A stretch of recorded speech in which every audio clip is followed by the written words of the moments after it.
Good afternoon, class. We're looking at chapter 3, derivatives here, section 3.4, the product and quotient rules. We want to differentiate where h of x is given as square root of x e to the power of x. And the very first thing we notice is that this is the product of square root of x and e to the power of x, where square root of x must be changed to x to the power of 1/2 in order to be able to use the power.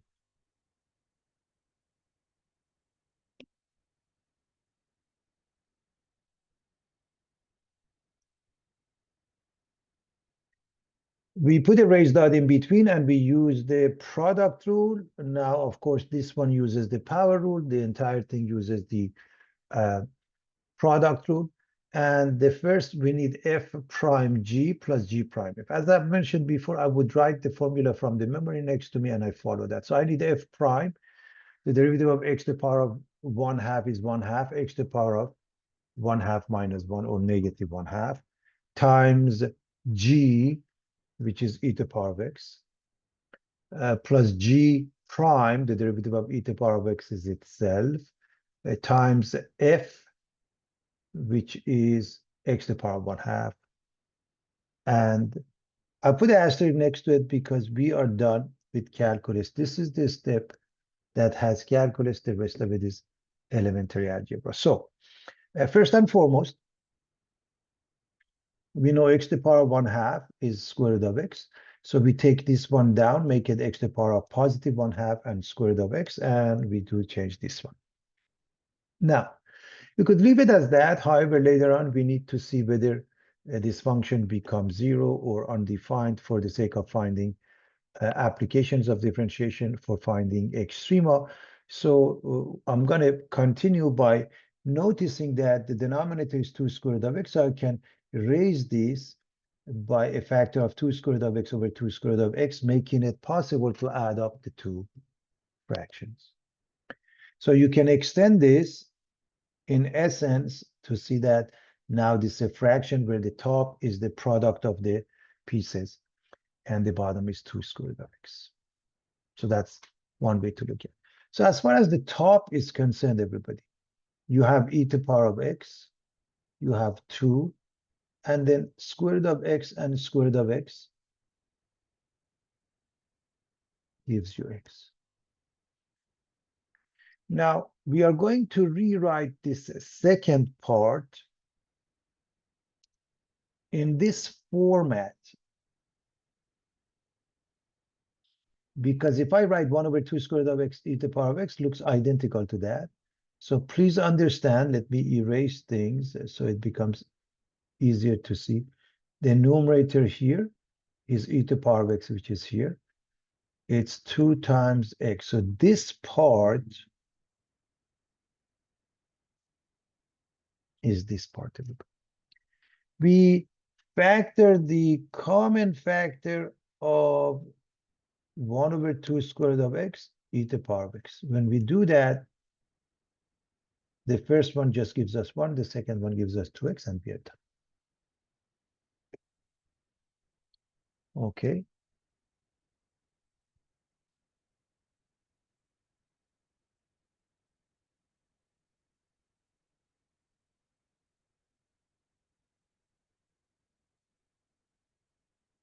Y equals e to the power of x over 1 plus x requires the quotient rule. We write it as f over g. And we are going to use this. So we have y prime, a huge fraction bar. F prime is e to the power of x itself, times g, the denominator is 1 plus x, minus g prime, the derivative of the bottom is simply 1, so minus 1, times f, the numerator is e to the power of x. Then you write the g, the denominator, inside the parentheses and square. And we distribute, we get e to the power of x plus e to the power of x times x minus e to the power of x. We can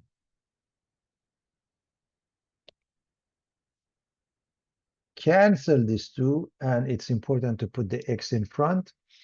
And we get x e to the power of x over 1 plus x quantity squared. This is y prime. This is the final answer, everybody.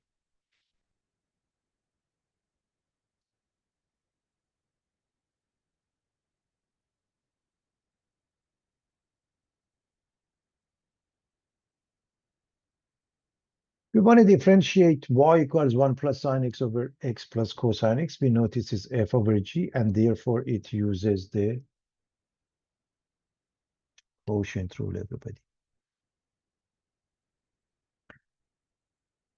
So it's f prime g minus g prime f over g squared. So y prime is a huge fraction bar.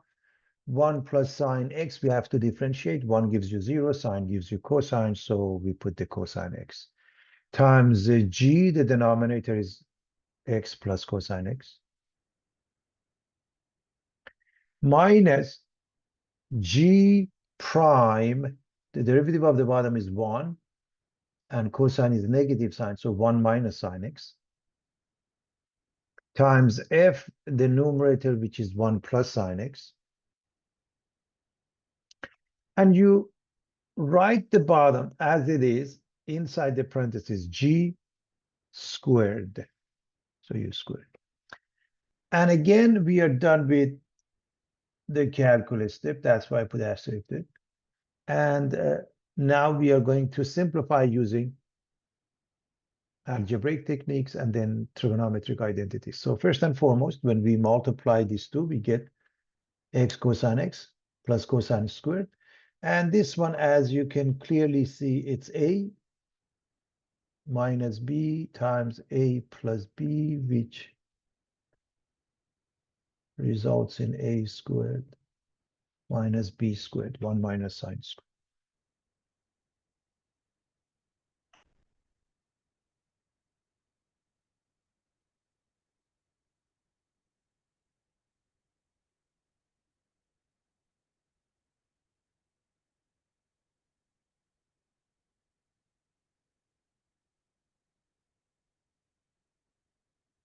Let's write some Pythagorean identities from trigonometry. These are known as Pythagorean identities from trigonometry. Sine squared plus cosine squared equals 1. Tan squared plus 1 is secant squared. 1 plus cotangent squared is cosecant squared. Therefore, 1 minus sine squared becomes cosine squared. It's important to notice when you have an identity like this can result in several things. For example, 1 minus sine squared is cosine squared. 1 minus cosine squared is sine squared. Sine, for example, is plus minus the square root of 1 minus cosine squared. Cosine x is plus minus the square root of 1 minus sine squared. So I hope you realize what we are doing. We're working with the same identity. Therefore, we can replace this with cosine squared.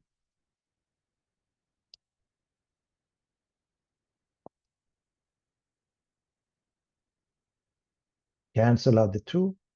The final answer, y prime, is x cosine x over x plus cosine x quantity squared. So that's pretty straightforward, everybody.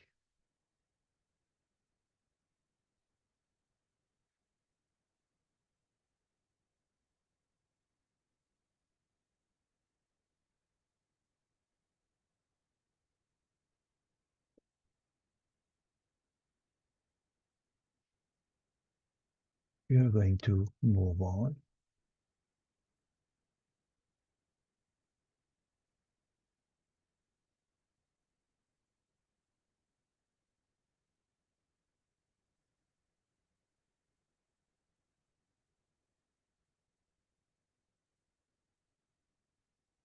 All right. The question is, when g of t equals t minus square root of t over t to the power of 1/3, should we use the quotient rule? And the answer is no. Can we use it? Yes. There's no reason to do that. Why not? because the denominator is either one term or in this case, an algebraic expression. So you can make up two fractions, divide this one by this one by this one, and of course, change this one according to this.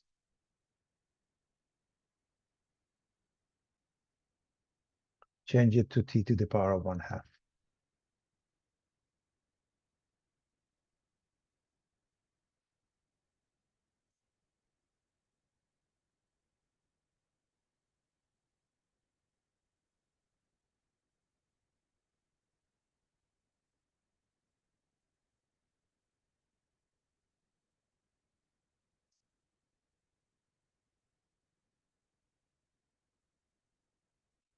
Now, when we don't have an exponent, the exponent is 1. And so this one would be t to the power of 1 minus 1/3. In other words, we are using this rule, which is called the quotient rule of exponentials. So t to the power of 1 minus 1/3, and the second piece, t to the power of 1/2 minus 1/3. In other words, this one is 1 minus 1/3. This one is 1/2 minus 1/3 becomes 1/6. And now we are going to use the power rule of exponentials.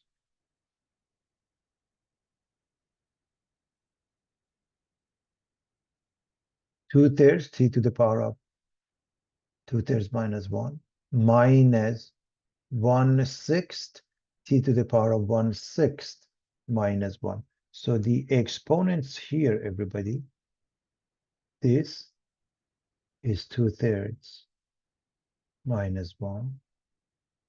This one is 1/6 minus 1. Both of them go down, become positive. If you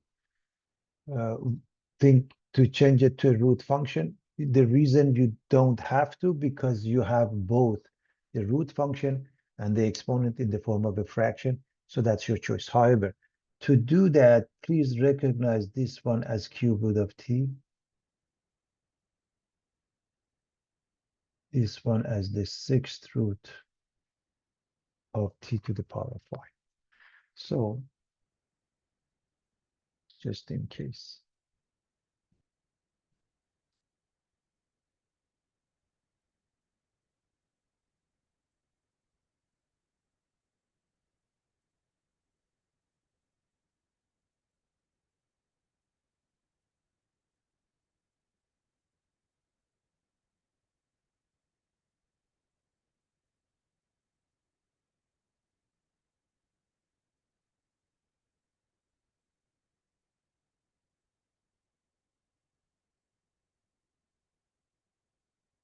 When we looked at some of these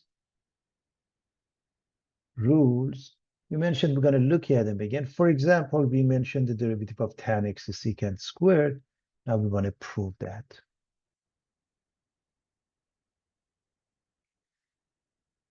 When y or f of x equals tan x, that means it's equal to sine x over cosine x.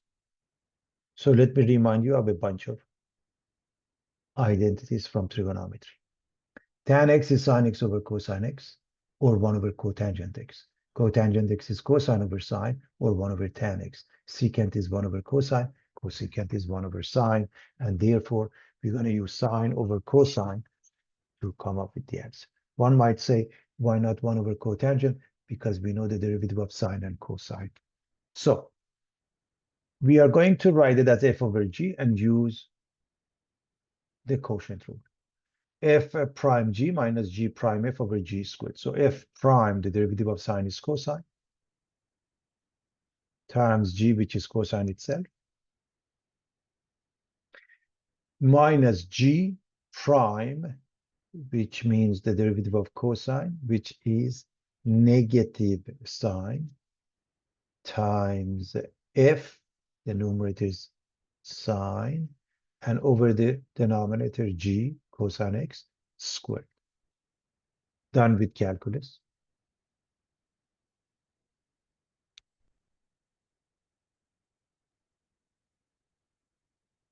Cosine squared plus sine squared. That's the numerator. And you recall they add up to one of those Pythagorean identities.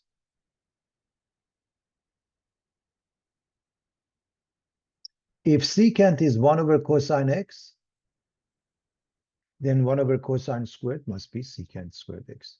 And that's the proof that the derivative of tan x is secant squared x.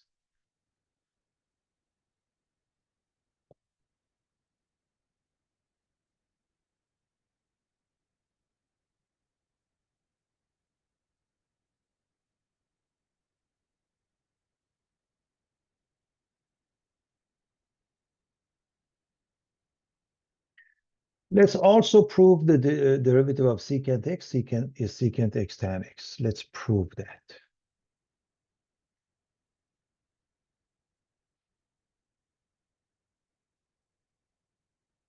Well, what is secant x equal to? 1 over cosine x. That means we can use the quotient rule on that,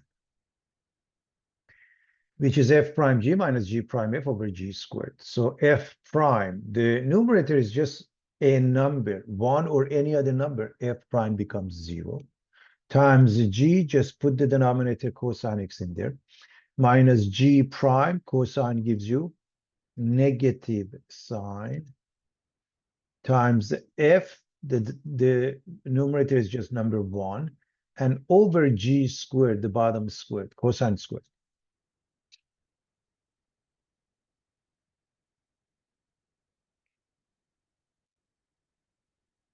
Clearly, this is 0. This is plus or simply positive sine x, and you don't have to write positive. Sine x over cosine squared x. Now, we want to make it look like that. You may recall from trigonometry that the process of doing that involves knowledge of a previous identity. So we can rewrite this as two fractions, 1 over cosine, sine over cosine. We replace 1 over cosine with secant x. We replace sine x over cosine x with tan x. And we see the proof that the derivative of secant x is secant x tan x. I highly recommend you try cotangent and cosecant on your own as practice. If you could do that, that means you're very comfortable with this concept.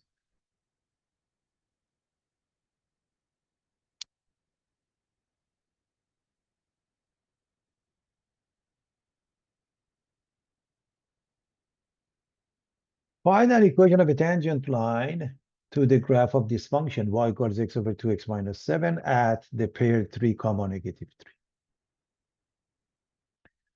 3. Remember, when we want to find the tangent line, we need two things. We need a pair, which is given. In fact, we don't even need a pair. We need the x coordinate we can plug in to find the pair.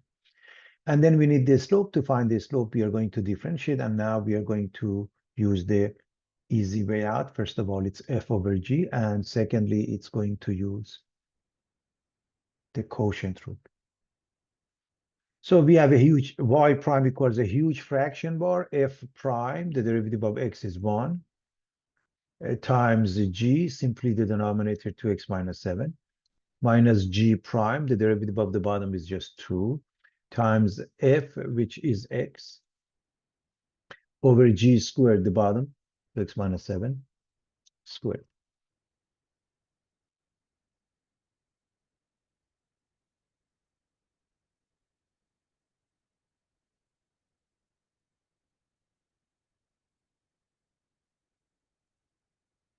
So obviously we are done with calculus. And the next part is to simplification, which means we are going to distribute. We get 2x minus 7 minus 2x.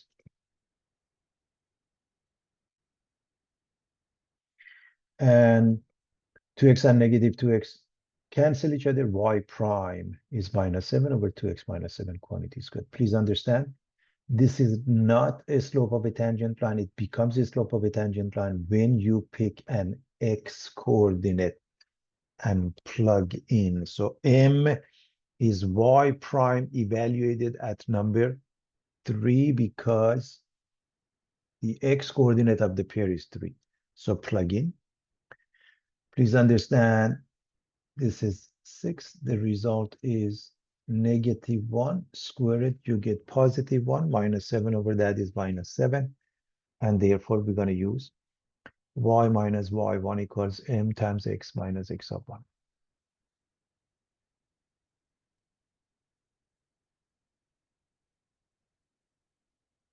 So y minus -3 makes it y plus 3 equals -7 times x minus 3. We are going to distribute and get -7x plus 21. Subtract the 3. Y equals -7x plus 18. And if you plug in 3, it does give you -3, which means this process is right. Doesn't say anything about this process.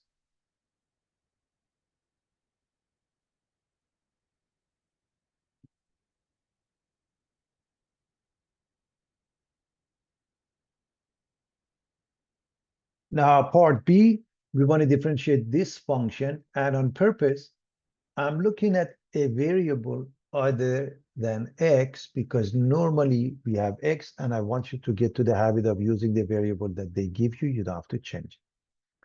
Clearly, it's f over g, and that is using the quotient rule. Therefore, we have h prime of m, a huge fraction bar, f prime g minus g prime f over g squared. So f prime is just 9 times the g, put the denominator 5m plus 4 in there, minus g prime, which is just 5 times f, the top is 9m minus 7. Put the denominator in and square it.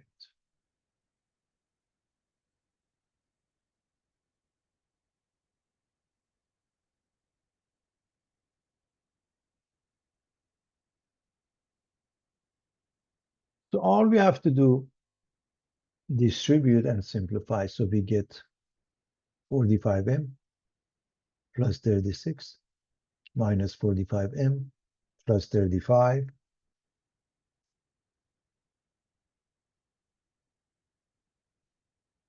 These two cancel each other. These two add up to 71, and you're done.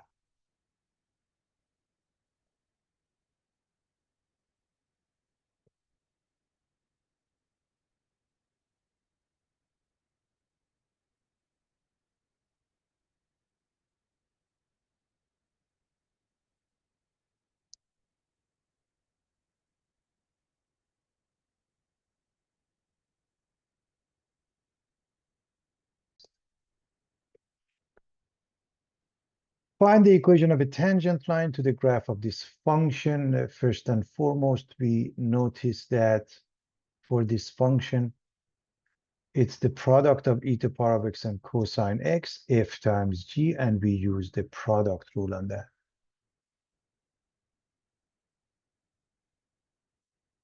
So f prime g plus g prime f, f prime is e to the power of x, g is simply cosine x, plus g prime, the derivative of cosine, as you know, is negative sine x times f, which is e to the power of x. We factor the common factor of e to the power of x out, and we get cosine minus sine. Now, this is the derivative function. It's not the slope. The slope is when we plug in the x coordinate and evaluate it. So m is y prime of 0.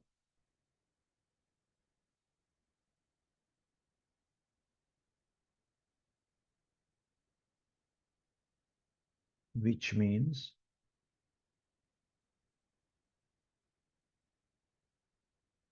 e to the power of 0 cosine of 0 minus sine of 0. E to the power of 0 is 1, so is cosine. Sine is 0, and the answer is 1.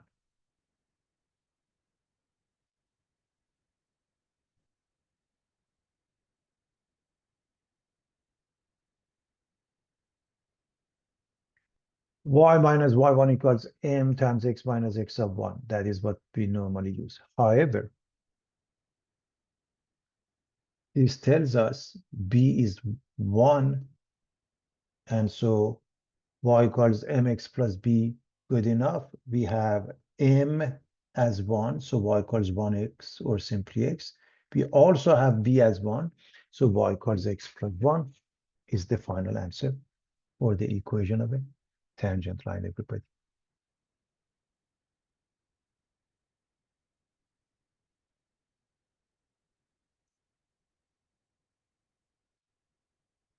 We're going to differentiate y equals 1 minus secant x over tan x. And that is a fractional format, f over g. Therefore, we are going to use the quotient rule on that, which is f prime g minus g prime f over g squared. So f prime, we need to take the derivative of the numerator. 1 gives you 0 minus secant x is minus secant x tan x. Remember, this negative sign remains. The derivative of secant is secant x tan x. And don't forget the negative sign remains. Times g, times tan x, minus g prime. The derivative of tan x is secant squared, minus secant squared, times f. The numerator is 1 minus secant x, over g squared. Just write the bottom and square.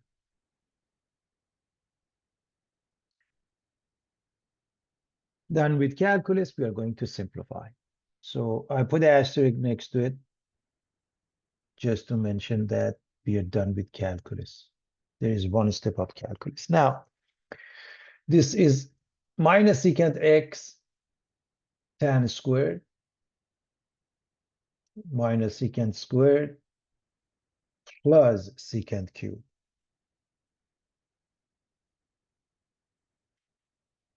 Secant x is in common. So we can take the secant x out, everybody.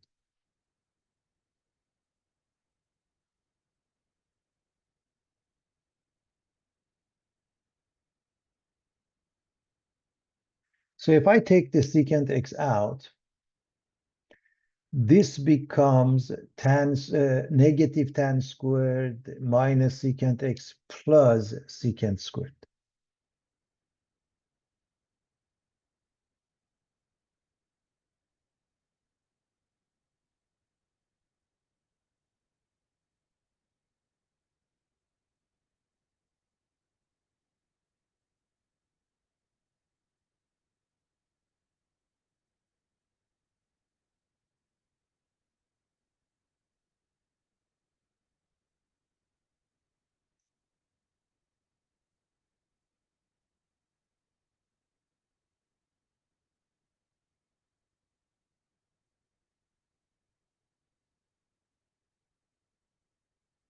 One of the Pythagorean identities we studied was 1 plus tan squared equals secant squared, and therefore, if I move tan squared to the right, I get secant squared minus tan squared equals 1. We notice these two are exactly that. These two will result in 1. So the final answer, y prime, is secant x times the simplified version of the brackets 1 minus secant x over tan squared as the final answer.